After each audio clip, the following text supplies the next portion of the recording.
Bonjour à tous et bienvenue dans Afrique Hebdo. La jeunesse du continent victime de l'industrie du tabac. Au Sénégal, ils sont de plus en plus nombreux à commencer à fumer dès l'enfance.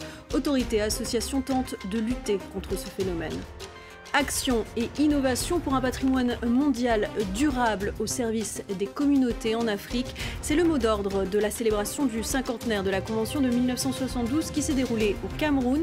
On en parlera avec Lazare Elundu Assomo, directeur du patrimoine mondial de l'UNESCO, et Soyibou Varissou, directeur exécutif du Fonds pour le patrimoine mondial africain.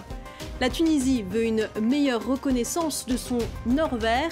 Elle veut créer un label pour valoriser son huile d'olive et forme des oléologues pour améliorer la qualité de la production locale. L'Organisation mondiale de la santé estime que le tabagisme va exploser en Afrique à l'horizon 2025. Au Sénégal, le programme national de lutte contre le tabac indique que certains enfants commencent à fumer dès l'âge de 7 ans, un phénomène qui inquiète les autorités au vu des maladies et cancers provoqués par l'addiction à la cigarette. Reportage de nos correspondants Eliman Dao, Sam Bradpis et Sarah Sakou. Papis, c'est un nom d'emprunt et mineur, mais il fume jusqu'à 10 cigarettes par jour. Nous avons choisi de masquer son visage. Il a abandonné l'école et gagne sa vie en tant que laveur dans un quartier de Dakar. Il est difficile d'expliquer pourquoi je fume.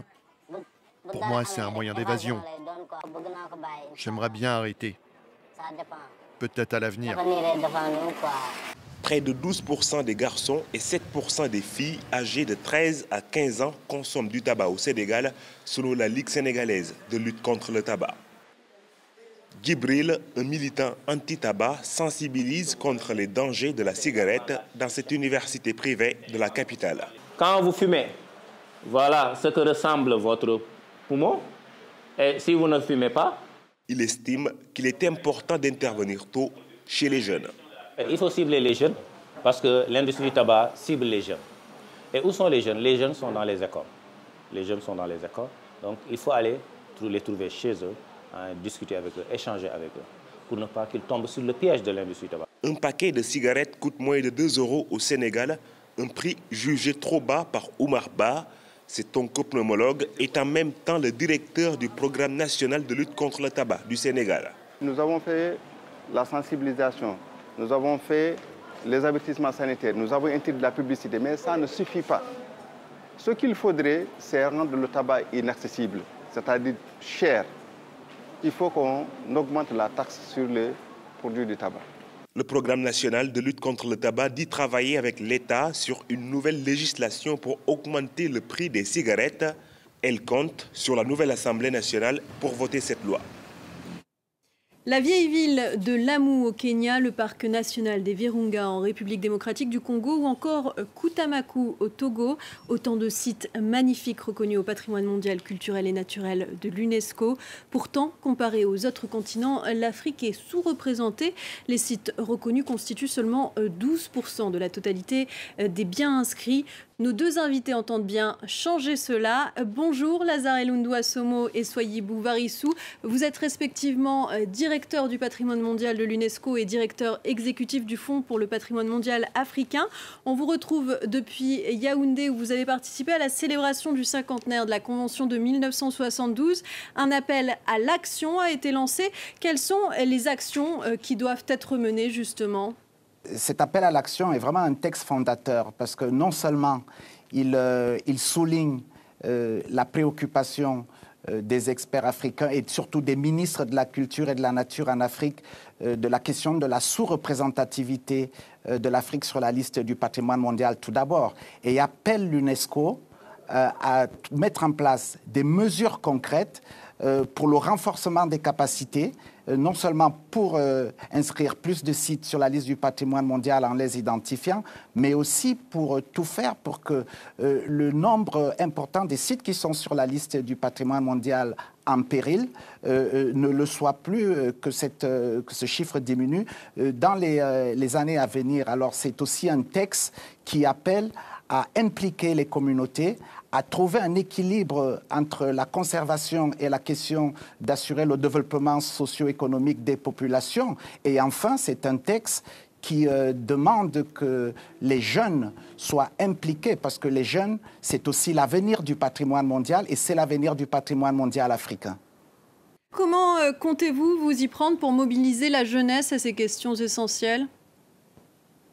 Afin que la jeunesse les jeunes soient impliqués davantage comme partenaires du patrimoine mondial, il y a un aspect auquel nous ne pouvons pas échapper. C'est le fait de transformer les questions de conservation en plus-value économique.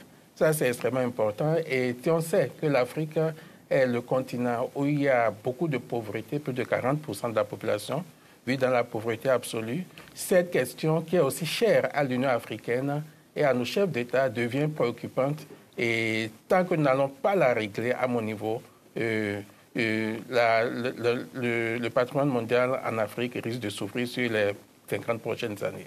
Quelle nouvelle approche adopter pour un patrimoine durable et au service des communautés des pays d'Afrique? Quelles actions concrètes?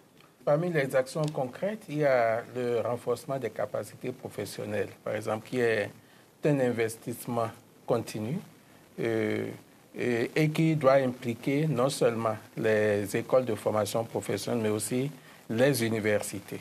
Parce qu'il est important que le secteur de l'éducation se joigne au secteur professionnel du patrimoine pour créer cette masse critique qui donc va permettre d'inscrire plus de sites sur la liste du patrimoine mondial, mais aussi d'améliorer les conditions de conservation et de jouissance, n'est-ce pas, du patrimoine mondial par les bénéficiaires et les populations.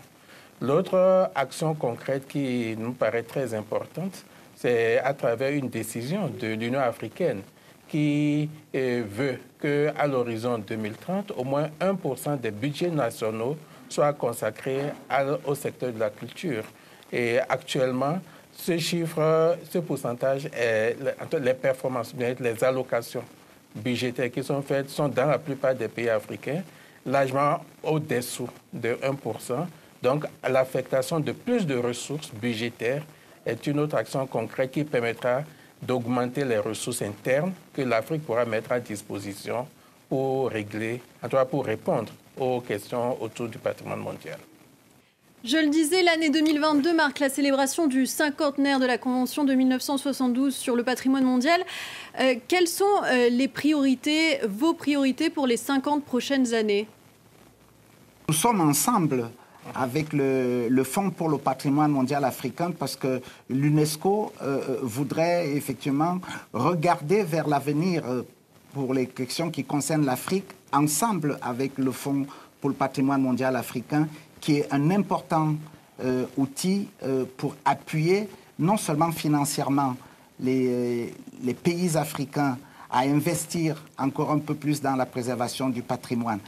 Pour l'UNESCO et pour le Fonds, nos priorités sont d'abord la toute première, c'est la question d'essayer d'inverser la question de la sous-représentativité de l'Afrique sur la liste du patrimoine mondial, parce que c'est une demande, ce sera une très importante priorité. Et la deuxième priorité sera d'aider les pays à tout faire pour améliorer l'état de conservation des sites actuels qui sont sur la liste du patrimoine en péril, en leur fournissant tous les outils nécessaires à travers le renforcement des capacités, mais aussi en renforçant les capacités institutionnelles des pays pour ce faire. Et enfin, une autre priorité qui sera importante à l'avenir, qui seront des priorités à la fois pour contribuer aux questions du dérèglement climatique, mais aussi à ce que ce patrimoine qui existe puisse jouer un rôle de développement socio-économique pour que les populations qui soient autour ou qui vivent à l'intérieur ou autour de ces sites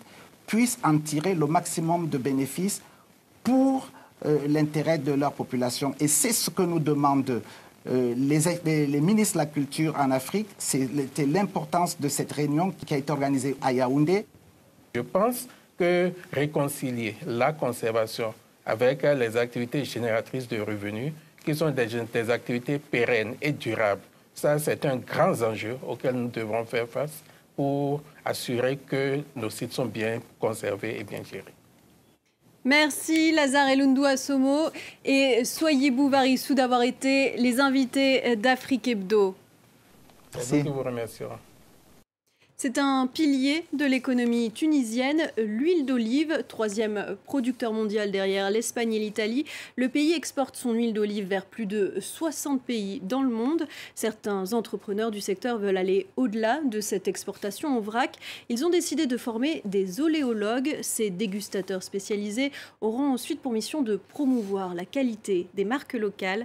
Nos correspondants Lilia Blaise et Hamdit Lili sont allés à leur rencontre.